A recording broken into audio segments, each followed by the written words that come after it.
If I could sum up the conversation that you're about to hear into two words, I would say taking risks. The production of this interview was, for me, a huge risk because I had never been such a one-man crew before. You know, running cameras and microphones, editing, scripting, preparing questions. The whole production was a risk for me. I had no idea what I was going to get into, but it wasn't long before I realized that the role of risk-taking also extended into my interviewee. Adama, an incredible musical performer, DJ, and much more, as she will explain shortly, had to take many risks throughout her life, in her career, in her passions, and also how she collaborated with other people. I'm so excited to get into this, and I hope you enjoy this very first interview. It was an absolute pleasure to hear Adama's wisdom and insights, and I'm sure you're going to enjoy it just as much as I did. And without further ado, let's get into it.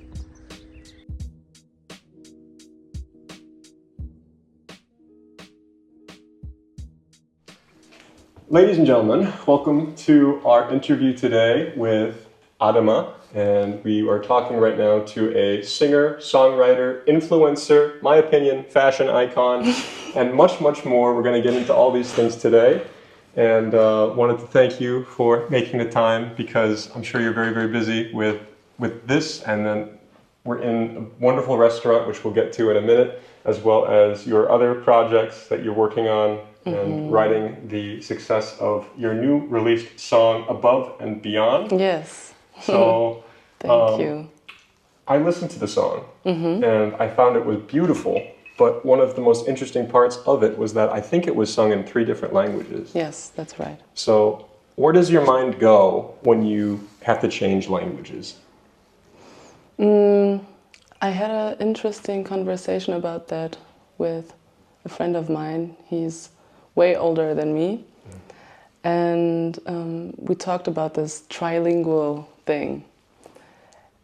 And I thought it was so interesting that, like, when you sing in your mother tongue, it, like, I told you this the last time actually. Okay. But yeah, if you sing in your mother tongue, it, like, for me, it feels like it goes straight into my heart, or like maybe also in a way into my mind, that I directly understand the meaning, you know? Yeah. And then if I switch languages, like, I could feel that even singing in English, I have a bit of a distance to the lyrics, which, yeah, it keeps me sometimes also in a safe space. I don't know if it's bad or good, and I don't even want to kind of, like, how do you say, judge it in that way. Sure. But yeah. But it was, you said it was Fula. Or Fula was the third language in the language. song. And then this is the closest that's to your heart, you said. Not really, because this is the one I learned the least, you know, like I can speak the least, Fula. I grew up speaking German mainly, and then English. And Fula is something that I'm starting to learn now, that I'm older. Okay. So my dad wrote this part of the lyrics for me. Yeah. I think it's also, it's a very interesting decision because it's not a language that's super accessible to a lot of Europeans. And it's sort of exclusive, but it helps, I think. Or maybe, what do you think? Does it make the song more personal, although you don't know the language super well? Yeah, for me it makes it more authentic. Authentically? Authentic, sure. Authentic. Because that's just me in a way, you know, those 3 languages, they have always been a huge part of my life, you know. And even if I don't speak Fula fluently, like, it's a language I always heard. Like, in my childhood, I always heard my father speaking with his friends in Fula, or with my family in Guinea and Sierra Leone. And also my siblings, when they moved to Germany, like, I was hanging out with my family and didn't understand anything, but I was always with them, you know? Sure. So this language was still, like, very present. Right. And also emotional for me. So, yeah, now getting to that point, especially also integrating the German language in my lyrics, like, is also a big step for me. Because, like I said, it hits straighter in a way. Yeah, but I love to see this change coming now. It's like there are going to be more songs released that are in those 3 languages. And do you have an audience in mind when you're singing, or does each of these languages sort of go to the speakers of these languages? In a way, yes, it goes to the speakers of this language, which for me is also like a beautiful way to connect people, you know, because if I imagine performing it live, then I have the audience like with people that speak all those different languages, and each of them has a part where they're like, "Wow, this is my language," you know. I totally understand. I mean, English is used everywhere, but when I hear it sort of in conversation, sometimes you hear English words like the Umgangssprache, so like the colloquial terms. Yes. They use all sorts of American ones, and I'm always like, yes. Yeah. So I'm sure it would reach people in the same way. Yeah, but what I also find interesting is that it also creates some kind of space within my music for those who don't speak one of those languages. So they're like, for some part of the song, they understand everything. And then there comes a part of the song where they don't understand it anymore, but I still keep singing, you know? So it opens a space where you can kind of connect emotionally to, more to the melody, or also to the words without understanding them, you know? Totally. So I kind of love that idea. That it creates space to also, how do you say, not improvise, it's like space to... It's space to, at least from my perspective, it's sort of like a pull. Because when I hear these words that I don't understand, it's, in a way it's very mysterious. And it's very alluring. And I'm like, wow, what could that possibly mean? And there's an adventure, you know? Exactly. Because you can learn about it and figure it out. And I think it's a beautiful invitation. But when you go on the stage, you recently, with your group, Atafrava, you won the Turing Grammys, so congratulations to that. Thank you so much. Did you bring the third, did you bring Fula onto the stage as well? Yes. And how was that received? Did people come up and talk to you about that? Not really, no. No? Okay. But it's like there were people in the audience that spoke Fula. Really? And for those, I was kind of a bit nervous also because since it's not my mother tongue, I was like, okay, hopefully I said everything right, you know? Yeah. But yeah, they were just happy about it, you know, to hear their language. And this, just use my card. No, it's okay. It's good. Okay. No, that's so cool. Yeah, and what I like about Fula language is also that you cannot look it up anywhere. Like you can type it into Google or something, but there's no translation for that. So you need to find people that speak the language if you want to know the meaning. Seriously? Wow. Yeah. Okay, so it's like exclusive. Yeah, you gotta know somebody. Yeah, that's exactly. Awesome. Oh, gosh. So that means you gotta connect, you know? You have had many venues where you're in front of a lot of people. On your Instagram, you'll see that there's an ocean of people dancing as you're doing your DJ work, or when you're at a concert, everyone's like, yeah, having a great time. But there's a lot of stress that comes with that, and that's not often visual. You can't really see that mental process. Yeah, so that's true. Where does your mind go right before you take the mic? It goes deep within my body. And also within the earth. I try to really root myself at that place where I'm at, like even now. Also speaking about it reminds me of it, to do it right here, because for me it's all about this presence, you know? Like I need to be, or I want to be present in that moment, because there were times when because I've been singing for a long time on stages, but I wasn't present, you know, like my mind was somewhere else. But I could just keep on singing because I knew how to do it. My body knew what he needed to do, what it needed to do. Sure. Yeah. To a degree, I'm sure that's necessary because you have so much to think about. What do you mean? Like if the mind goes, or to root yourself? What do you mean? To do both. To really focus on something very specific, and then it's maybe give the performance, do it well. Don't focus on what other people are seeing, or because I'm sure it's an easy way to get tripped up. But it's a very meditative state, it sounds like. Yeah, definitely. Like I also started this meditation that when I have the time, and I don't believe in having time. You take time if you want it, Yes. if you need it. So I love to take time before my concerts,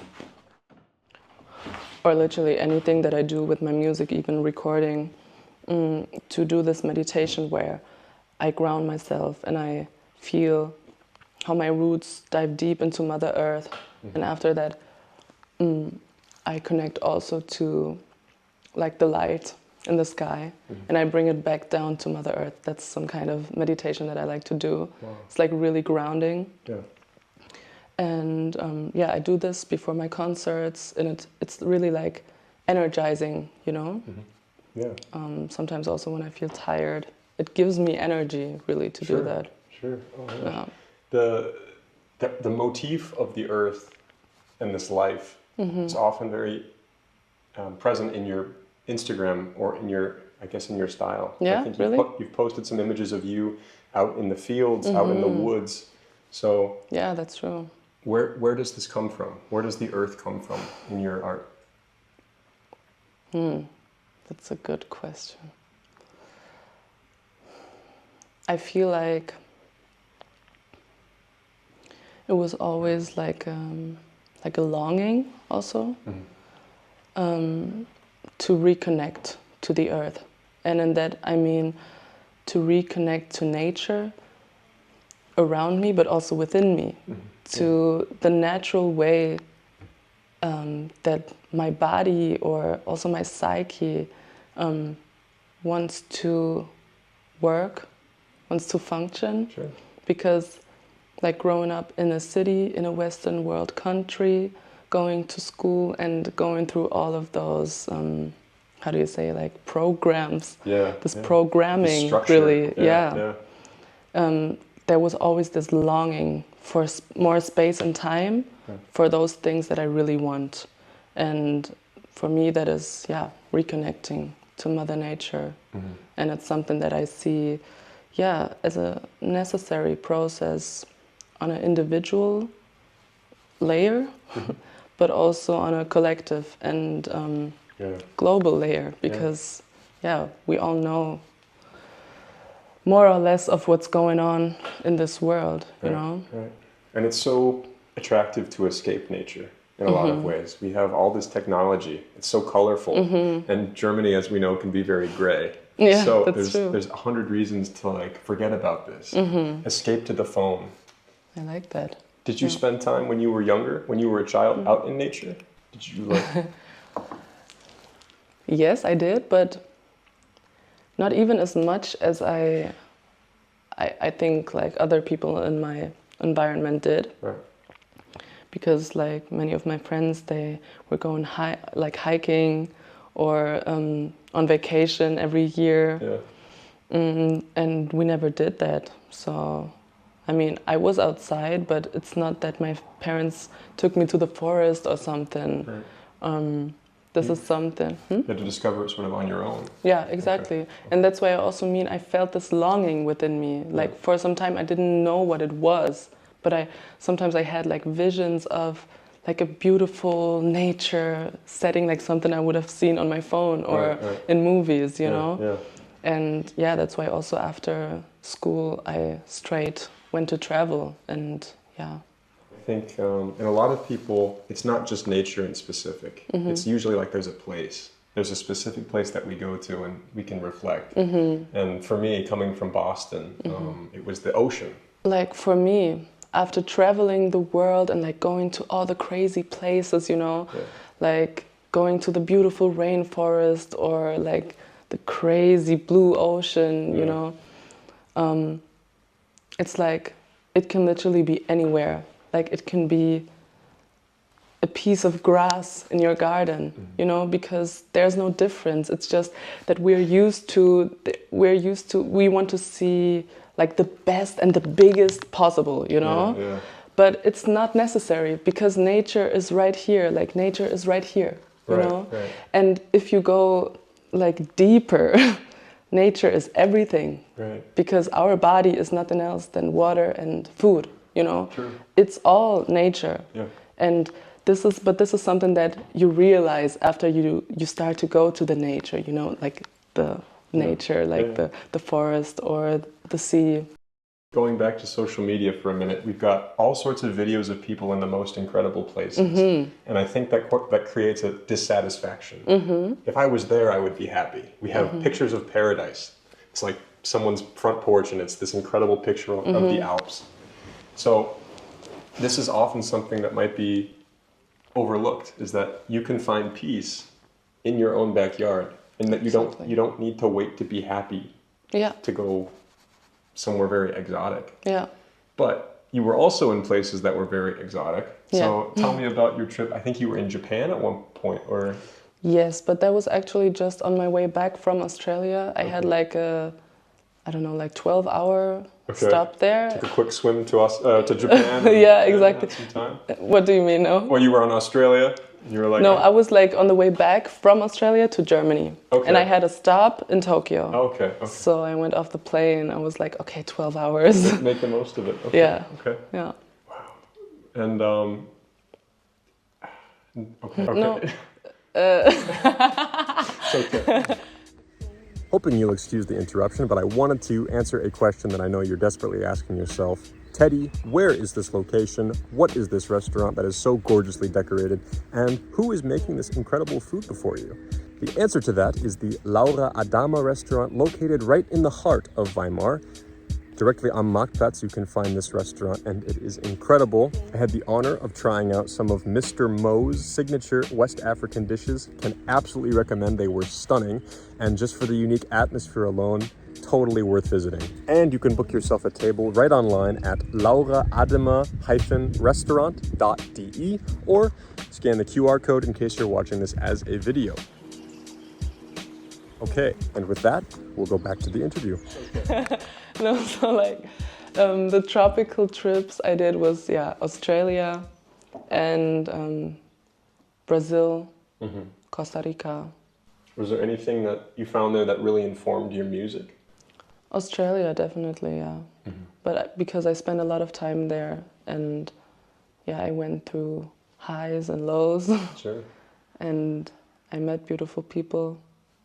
Yeah. Okay. Shout out to Das Blockers on Instagram. We'll To Blocker, my friend. Yeah, like I was staying at his farm, and there I wrote a lot of my music. Yeah. That can be difficult to do, is keeping up the momentum of creating when there's so much to absorb, when we're in new places. But that could probably be the best time to create things, is that when we're learning. There's something very childhood-like about being in these new places, which actually brings me to my next question. Music is not something that can be created frequently. You don't create songs every day. So how do you keep up your momentum to create something every day? It's a good question. For some people, maybe it's writing down a sentence. But at least in my experience, if I don't do something a little bit every day, then it sort of just disappears. Yeah, and I've been there. Yeah. I've been there when, like, in the middle of producing my EP, because it's a process, obviously, and then in the middle of that, I was just out, and then for like, I don't know, half a year or like maybe 1 year, I couldn't really get back to it. But that was also when we started building the restaurant and everything. So my focus kind of deviated in a way. Sure. But like I feel like I'm entering a different phase right now, where I'm understanding that there's all of those things that I also need to pay attention to and give my energy to and time. But I also know that I'm doing this right now because I want to get to a place where I can focus more on the core of what I'm doing again, like where I can connect with other people and have my network, that we work together. And I can focus again on the music, on writing the songs, on singing, instead of focusing also on like marketing or like also making my videos or writing bookings and stuff like that, you know. Right. But I'm also grateful to be doing this right now because it gives me experiences that will help me to also know what I want and also know how to communicate better with other people that I'm working with. Okay. Oh, very good. And teamwork, as we have seen with your work in Atafrava, is very important. Yeah. And did this sort of help you realize that working with people to create art is important? Yeah, it's interesting. I feel like, because I've been working with people for a long time, like it's not that all of those things I really do alone, you know. Like my first EP I produced together with Tim Weber. Shout out to Tim Weber. Really, this is my man. No, he did all the mixing and also production, co-produced with me on this EP. And also helped me to shoot my first music videos and everything. Yeah. So, and then also Carini Brava, shout out to Carini Brava. Good. We'll put everybody in. Okay. Yeah. She always did my visuals, like she shot music videos for me, or she also did the covers and stuff. Sure. So I've always been working with other people, and there's many more. Did working with people, getting other voices, uplift your work? Did it make you try new things? I have been working with many people, and it was a big help, a big inspiration also for me. But I also was still, again, longing in a way to be able to do many things on my own. Like I wanted to learn how to do my own videos, how to do my mix and masters, how to produce the whole thing on my own, you know. I kind of wanted to get this, how do you say? Independence. Independence, exactly. And now I'm here. I feel like now I'm kind of here. And now I'm ready to really open my heart, like to work with a whole network of people. Like I really want to do that and to understand that it's like our thing. Because until that point where I'm at now, I was still getting to know myself, you know, and I was still getting to like find my sound, also find what I really want to do, and also finding the message that I want to give out. And that's why I kind of needed this process of becoming really independent. Learning the skills on your own. You know, assembling exactly. these things. Yeah, and with Atafrava it was actually something that we found out that we really need to change our roles, like because for the first year we've been it was really kind of built around me, because I kind of started this project. And I started to produce songs, like I told you, I produced like cover songs at first, you know, and I picked all of the songs that I produced. Well, the soul of the group came out of your vision. Kind of, exactly. That's a very good way to say it. Is it difficult to let go of that? Yes. Why? Yeah. I think that's just part of who I am. That I have a lot of visions, and I have this drive to see them become reality, you know. So sometimes it's very hard for me to let go of that. But I also found out that it's necessary in order to move on and to grow. And with Atafrava, it was a very, very beautiful insight that we had as a group together, where we were like, okay, so like all of us still kind of had this picture of a band that has like the singer as their main focus, you know? And it took us this 1 year to realize that that's not even what we want. Like, because I expected it, that's why I also took a lot of responsibility, you know? It was like, okay, I'm the singer, kind of because I'm the connection point, like the closest connection point to the crowd. But now we realize, okay, there's so many roles that we can break out of, you know, and that we don't have to reproduce what we have been shown in our life, you know.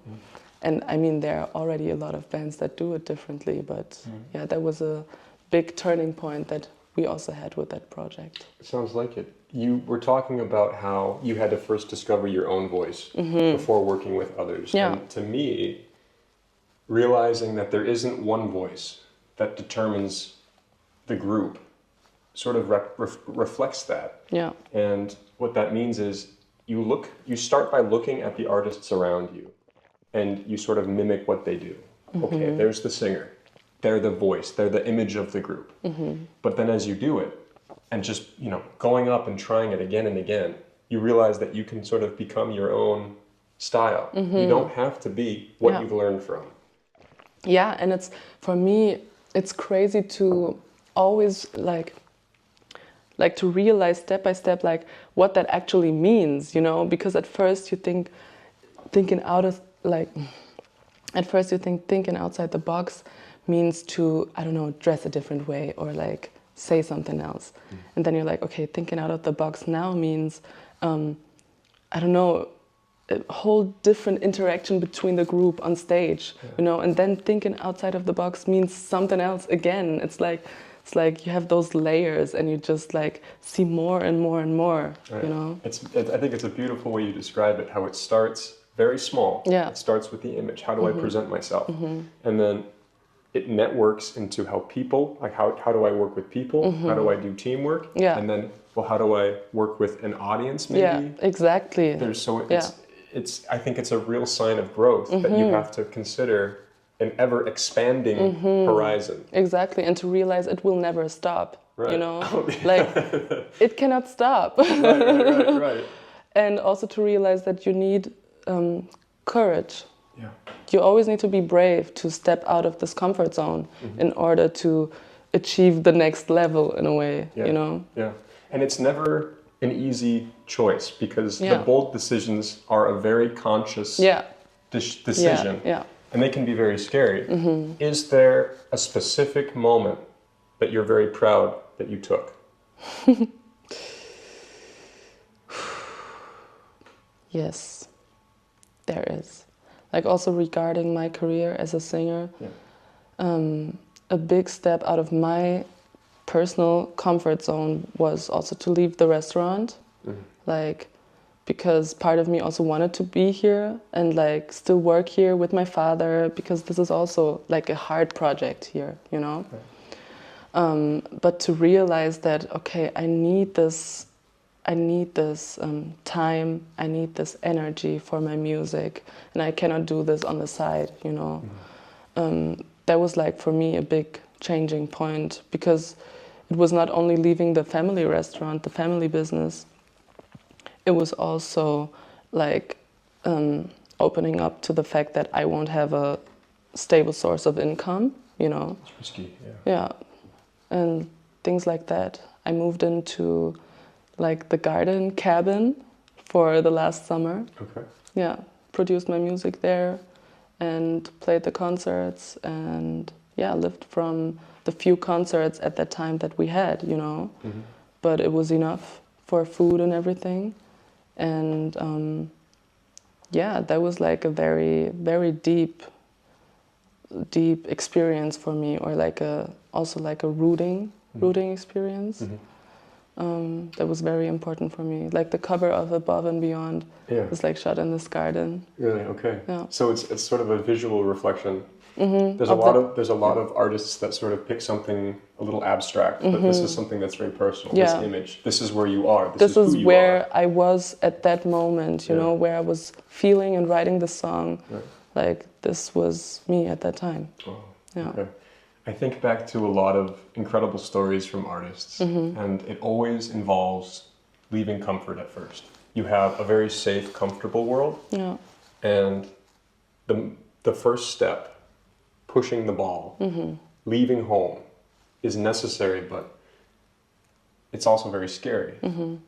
So, as we sort of maybe wrap up now, if you could speak to yourself 10 years ago, I think your first post was almost exactly 10 years ago, 2015. Okay. August, I think.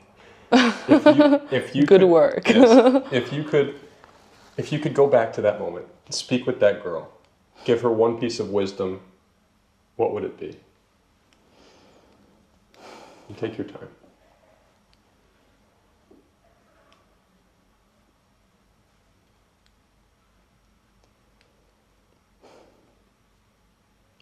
The craziest thing about asking myself this question is actually that I feel like I did go to that girl. And because there was always a voice that felt like myself, like a future version of myself that I was always in contact with, in a way. Like this inner guidance, this inner like intuition also. Like people have different names for it, but I saw the whole path already, and there was always trust. There was always also, like, there were phases of fear and doubt, but underneath that there was always trust, and there was a connection to the version of myself that I am today, So, yeah, there's nothing that, in a way, that I didn't already say. Yeah. Okay. I think that's a beautiful way to put it. Yeah. It's a constant communication with the future. So, I don't know how long it's been. Me neither. But I think we could probably wrap up now. I want to thank Adama for the beautiful interview and for her time and for the amazing music, and I'm looking forward to the next concert. Is there any upcoming venues, anything that you'd like to promote with your work? Yes. Okay. So on the 17th of July we're going to play in OKA Dresden. The next ones after that you can always look up on my website. Yeah, there's everything there. Okay. URL is? adamamusic.de. Okay. Adamamusic as one.de. Easy peasy. Okay, all right. Yeah, thank you so much for the interview. Yeah, for your awesome. time. Okay, of course. Okay. Well, until next time, thank you very much, and okay, goodbye. Goodbye. Okay. Cool.